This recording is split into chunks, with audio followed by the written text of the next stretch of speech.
बिस्मिल्लाहिर्रहमानिर्रहीम। अस्सलाम वालेकुम। प्रीवियस वीडियो में मैंने आप लोगों को अरेस्टिंग टेक्निक तक समझाया था। तकरीबन 5 रूल्स समझा दिए थे और आप लोगों को मैंने कहा भी था कि उनको फॉलो करें। इम्पोर्टेंट जो स्टूडेंट्स के लिए है और जहाँ पे स्टूडेंट्स अक्सर फेल होते हैं, और मैंने आप लोगों को 6 ब्रिजेस अप्रोच समझाया था जिसमें मैक्सिमम स्टूडेंट्स फेल होते हैं ब्रिज नंबर 5 पे, how to understand question in the paper.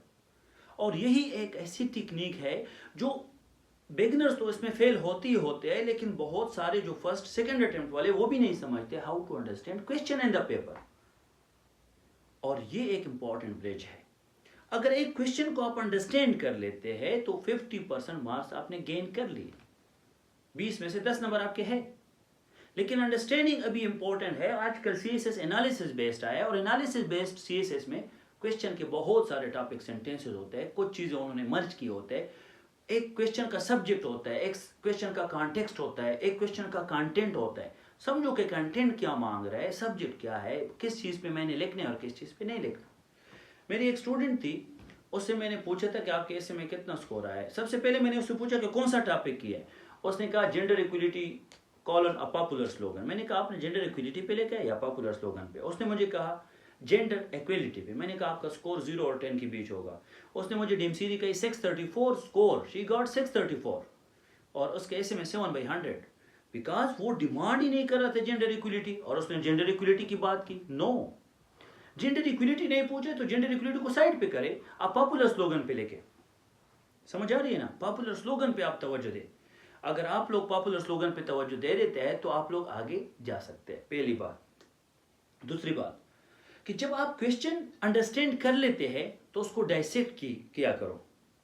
Dissection of the question is principle number 6। आप लोगों ने डायसेक्ट करना है।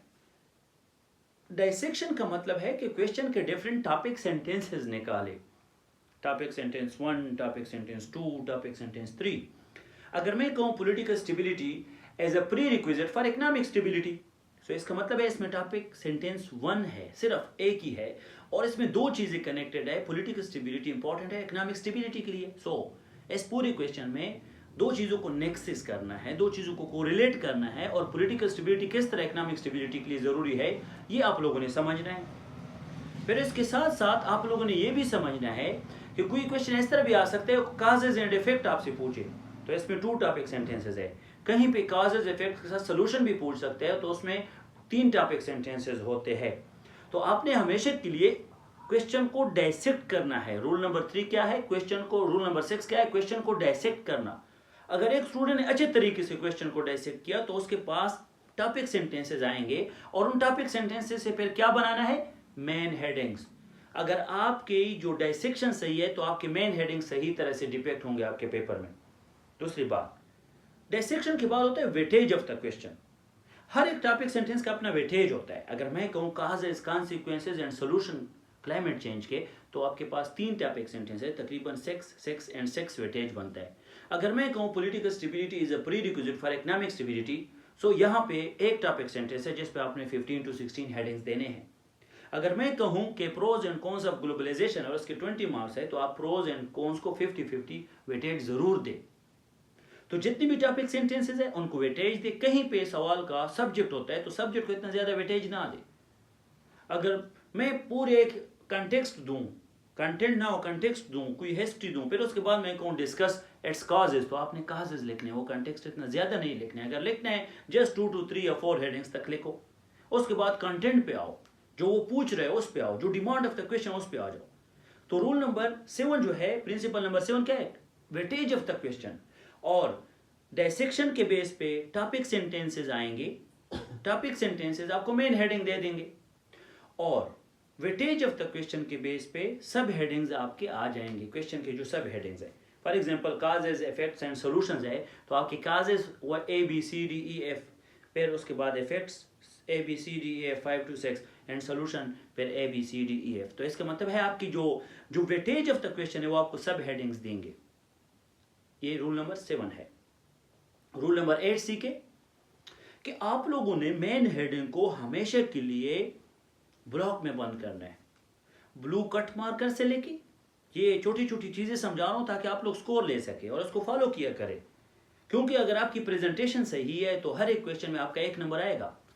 और टोटल क्वेश्चन होते हैं पेपर में 4, तो 4 नंबर यहाँ एक पेपर में आप दूसरे स्टूडेंट से ज़्यादा ले सकते हैं।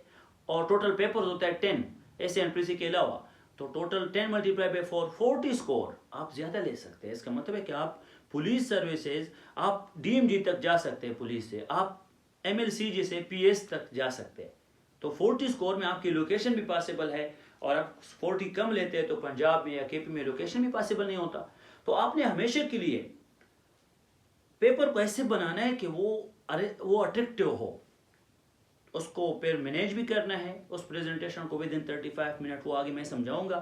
सो मेन हेडिंग को ब्लॉक में बंद करें और मेन हेडिंग को ब्लू कट मार्कर पे लेके, मेन हेडिंग को ब्लू कट मार्कर पे लेके मैंने आप लोगों को ये एक रूल बताया। फिर हमेशा के लिए सब हेडिंग्स को ब्लैक मार्कर पे लेके और सब हेडिंग्स को नंबर दे, जिसको कहते हैं न्यूमरल टेक्निक।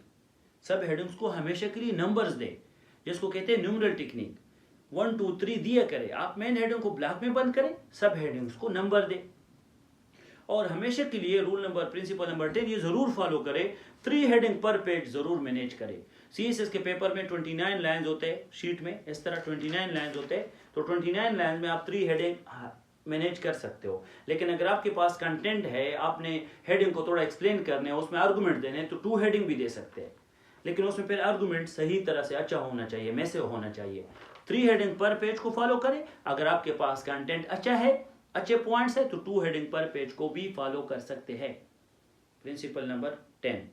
प्रिंसिपल नंबर 10 में आप लोगों ने क्या करना है कि जो आपका सब्जेक्ट, जो मेन हेडिंग है टॉपिक सेंटेंस, उस टॉपिक सेंटेंस के साथ छोटा सा फ्लो चार्ट जरूर बनाएं।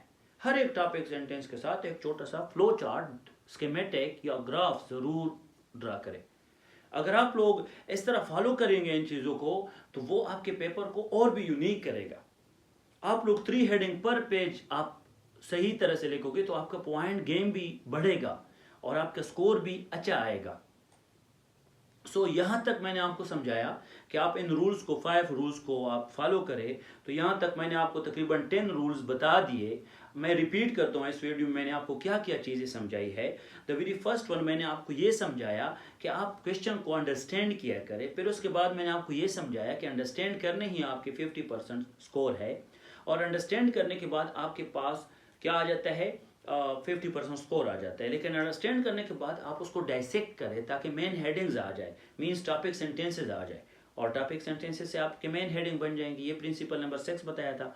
फिर जब आप वेटेज दे देते हैं तो वेटेज की बुनियाद पे आपके सब हेडिंग्स आ जाएंगे, और सब हेडिंग्स को आपने न्यूमरल टेक्निक के बेस पे नंबर्स देने हैं, मेन हेडिंग को आपने ब्लॉक में बंद करना है।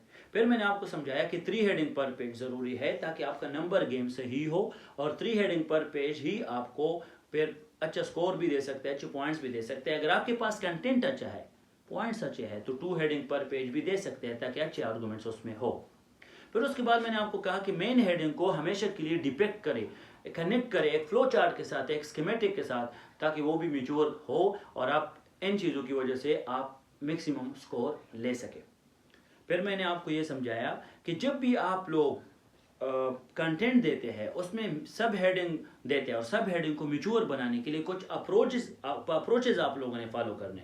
उन अप्रोचेज में एक होता है 1 2 स्टेरिक 3 approach, applied technique, 1 2 3 L approach, 1 2 3 बार अप्रोच, जो कि मैंने अपने पेपर में सीखे है, और ये किसी बुक में नहीं है ये प्रिंसिपल्स, लेकिन आप लोगों ने ज़रूर फॉलो करने हैं ताकि आप लोगों का मैक्सिमम स्कोर आ सके। अभी 1 2 स्टेरिक क्या होता है, सब हेडिंग को हमेशा के लिए, सब हेडिंग को मैच्योर बनाने के लिए ज़रूरी है कि उसमें आप अप्लाई करें, किस चीज़ को, थ्योरी को अप्लाई करें, कोई भी थ्योरी हो। इसके साथ साथ सब हेडिंग को सेल्फ एक्सप्लेनेटरी एंड एलेबोरेटिव बनाएं, और सेल्फ एक्सप्लेनेटरी एलेबोरेटिव के बाद आप सब हेडिंग को कनेक्ट करें मेन हेडिंग के साथ। ये मैं आप लोगों को इंशाल्लाह नेक्स्ट वीडियो में समझाऊंगा, उसको ज़रूर फॉलो करें। तो नेक्स्ट वीडियो में आपने किस तरह मैच्योरिटी ऑफ आइडियाज़ देने हैं, किस तरह सब हेडिंग्स को मैच्योर बनाना है, और फिर कंक्लूजन तक जो प्रिंसिपल्स आप लोगों ने फॉलो करने हैं वो आप लोग समझे। और ये एक ही पेपर में विद इन 35 मिनट आप लोगों ने करना है, लेकिन इसके लिए प्रैक्टिस की ज़रूरत है, एक्सटेंसिव प्रैक्टिस। रोज़ाना की बुनियाद पे कोई ना कोई क्वेश्चन आप लोगों ने सॉल्व करके ज़रूर चेक करना है, फिर आप लोग आगे जा सकते हैं। ठीक है, यहाँ तक आप लोग इस वीडियो को फॉलो करें।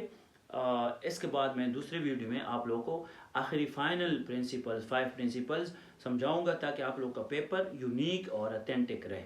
Thank you.